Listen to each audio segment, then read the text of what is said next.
Russia আৰু ইউক্ৰেইনৰ যুদ্ধ আজি এক মাহ ধৰি চলি আছে আৰু এই যুদ্ধত ৰাছিয়াৰ ইতিমধ্যে 20,000 সৈনিক আৰু ইউক্ৰেইনৰ প্ৰায় 10,000ৰো অধিক সৈনিক মৃত্যু হৈছে।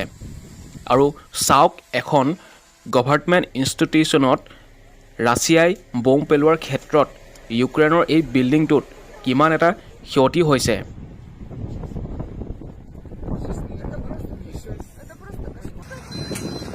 চাওক এই বিল্ডিংটো গোটেইটো ভাঙি দিছে আৰু নিউজ পৰ্টেলে কোৱাৰ মতে প্ৰায় 7জন লোক এই বোমা বিস্ফোৰণত ইতিমধ্যে মৃত্যু হৈছে।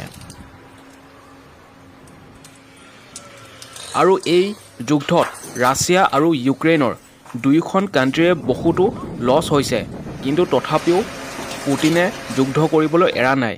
আৰু বন্ধুসকল, বিশ্বৰ প্ৰত্যেকটো মুহূৰ্তৰ গুৰুত্বপূৰ্ণ ঘটনাবোৰ শুনি থাকিবলৈ এই চেনেলটো ছাবস্ক্ৰাইব কৰি ৰাখক আৰু যদি ভিডিঅ'টো চাই ভাল পালে তেনেহ'লে লাইক এটা কৰি দিব। ধন্যবাদ।